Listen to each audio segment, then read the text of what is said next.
দেখলে এই তরমুজটা আছে বিধায় তরমুজ যদি না থাকতো তাহলে বাজার আপনি আমার মাথায় হাত দিলে একটু দোয়া করেন আমি যেন এনে দিতে পারি। কালু গুরুকে ভক্তি করা আমার সরষা কালুর মাথায় হাত দেওয়া বাস্তব একটা কথা আমার হস্রচা একটা গুরু যদি একটা ভক্তের মাথায় হাত বুলিয়ে বলে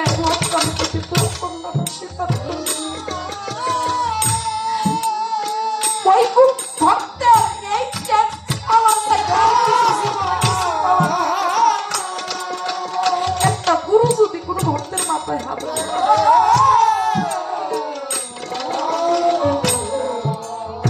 কালু গুরুর আশীর্বাদ নিয়ে রওনা হইলে পশ্চিম দিকে সেই চরে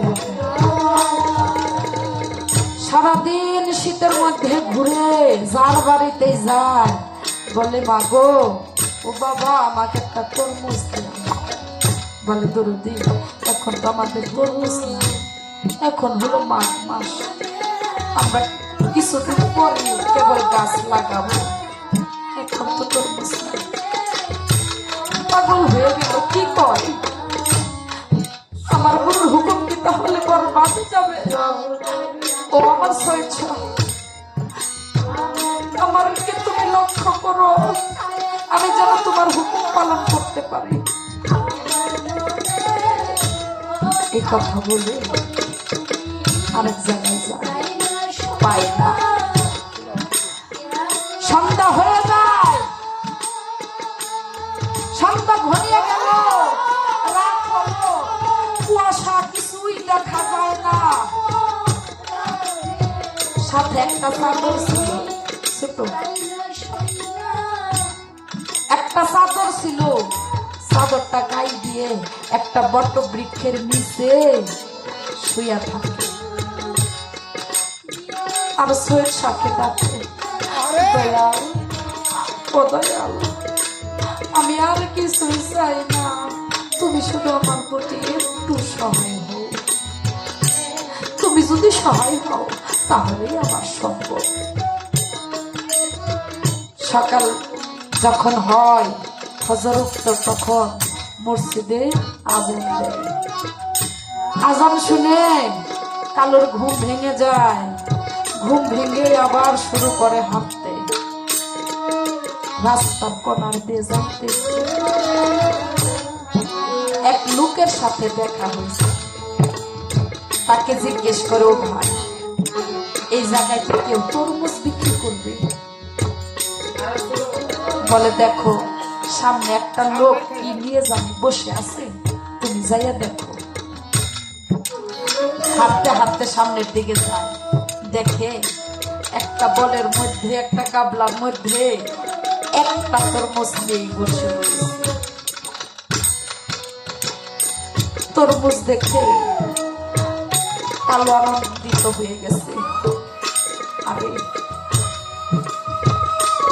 দৌড়িয়ে যাই, দরদি আপনার তরমুজটা বিক্রি করবে? বলে হ্যাঁ বিক্রি করবে। আপনার তরমুজটা কত দাম? বলে মাত্র 2 টাকা। বলে দরদি আমার কাছে টাকা আছে, তুমি যদি তরমুজটা আমাকে দাও তাহলে আমি গুরুর সেবায় দিতে পারবো, আর যদি তুমি আমাকে না দাও আমার গুরুর সেবায় আমি কিছুই দিতে পারবো না। বলে না, আমি 2 টাকা ছাড়া আমি তরমুজ দিব না। বলে আমি তোমার পায়ে ধরি, তোমার আমার গুরুর দোহাই, আমার স্বেচ্ছার দোহাই তোমাকে দে, তুমি আমাকে তরমুজ দাও। তখন ওই তরমুজ আলাই বলে, তুমি যখন গুরুর দোহাই দিলা আমি তোমাকে তরমুজ দিই, ধরো নিয়ে যাও। তরমুজটাকে নিয়ে বুকে নিয়ে রওনা হয় সাটুরিয়া। সাটুরিয়া যাইতে যাইতে দেখে বেলা 12টা বেজে গেছে। সব ভাইরাই উঠানে বসে রয়েছে।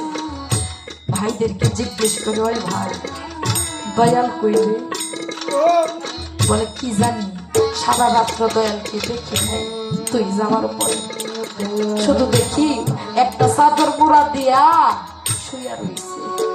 আমরা শুয়া রয়েছে দেখে আমরা কেউ ডাক দিই, ঘরের ভিতরে গিয়ে ডাক দেয়, বাজান ও বাজান, এই দেখেন আমি আপনার তরমুজ চিনেছি। আমার সৈয়দ শাহ বলে, কালু রে তুই আমারে আর জ্বালাইস না, আমারে আর ডাকিস না, আমারে একটু ঘুম পাড়তে দে, আমার শরীরটা ভালো লাগতেছে না। ও বাজান, আপনার কি হয়েছে? আপনার শরীর ভালো লাগছে?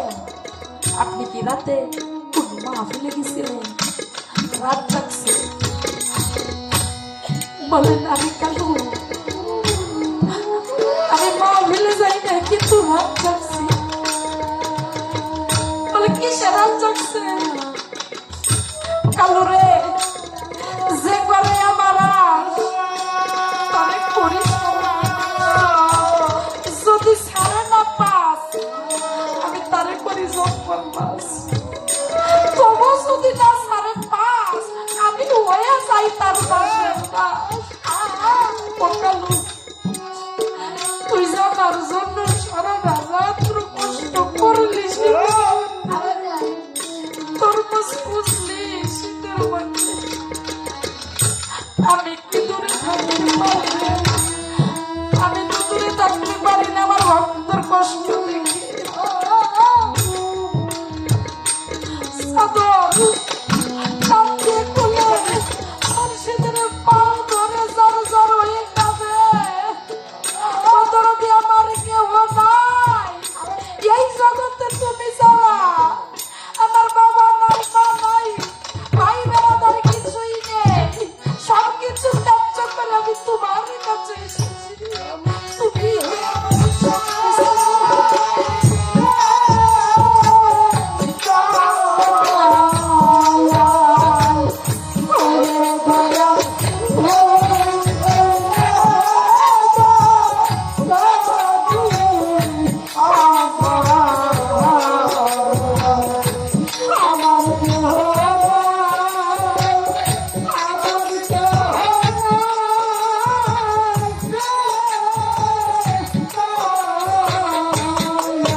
ওই কালো সকল ওরে পাগল নিচেই সংসার এই জগতে যে কিছু হারায় সেই বুঝে হারানোর যন্ত্রণা যে কিছু হারায় নাই সে কখনোই হারানোর যন্ত্রণা এই স্টেজে অনেকেই বাবা হারায়, অনেকেই মা হারায়, অনেকে জোয়ার ভাই হারায়, অনেকেই মুর্শিদ হারায়। ওদেরই হারানোর যন্ত্রণা যে কি, যে হারায় নাই সে কখনোই বুঝে না।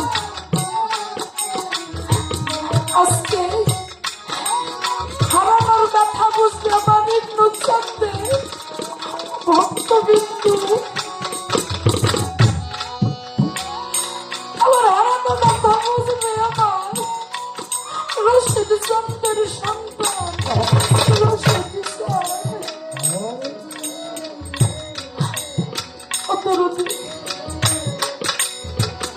এই জগতে যে নাকি বাবা হারিয়েছে মা হারিয়েছে তার মতো নেতুনার ভাবে কেউ নাই। আজকে আমরা সবাই মা বলে ডাকি,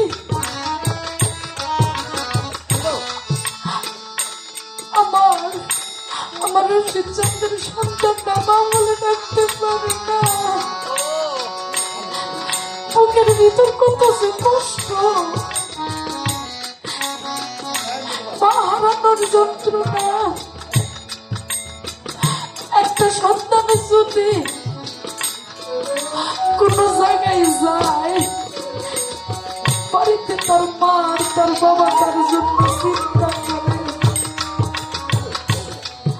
সবাই ঘুমে আসে কিন্তু মা আর বাবা ঘুমায় না। যখন নাকি তার সন্তান বাড়িতে আসে আগে মা বলে বাবা তুই আইছো, কিন্তু আজ আমার রশিদ চন্দ্রের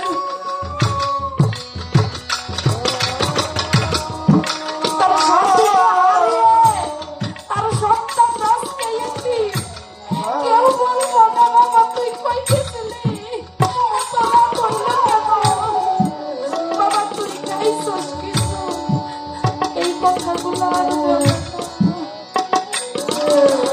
আজকে ইন্দ্রচন্দ্রে হারাইয়া তার বছরে পাগল হয়েছে। আমার ইন্দ্রচের মতো কেউ আমার পারে না, কেউ ভালোবাসে।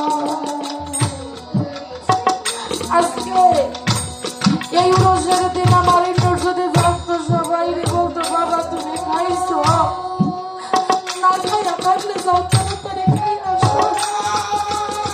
ভক্তদের বলতো বাবা তুমি মেলা কষ্ট হইতেছে। আজকে এদের মতন পুরা কপালে আর কেউ আমার রশিদ ছাড়া তার জীবন সাথীটারে হারাইছে।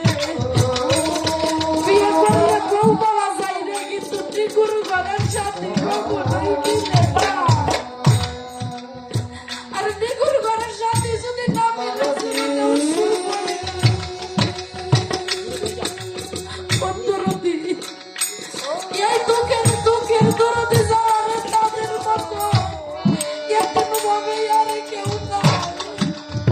আজকে আমি আমার বাবারে হারাইয়া আমি কত জায়গায় যাই, কিন্তু আমার বাবার মতন আমি কাউকে দেখি না। বাবার মতন কেউ আদর করে না, বলে না বাবা তুমি কোথায় গেছিলা, এত রাত করলা কেন। এই দুঃখের দরদি যে আমি কেউ নাই রে, এই দুঃখের ডালি এখন আমি নিয়ে কোথায় যাব, যার কাছেই যাই সেই বলে আমার মনে ব্যথা। আমি এই দুঃখের ডালি যে আমি তোমার কাছে আর সহ্য করতে পারবো না। তাই কবি কি বলেছে, দুঃখের ডালি মাথায় লইয়া রে কত রুটি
নাই গো মাতা নাই গো পিতা রে,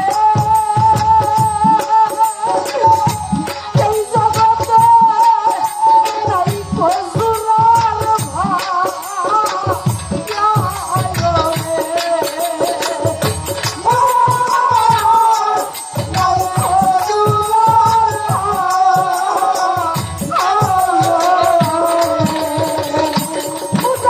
রে।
ধন্যবাদ সাবিনা সরকারকে। আমার একটি কথা মনে পড়ে গেল,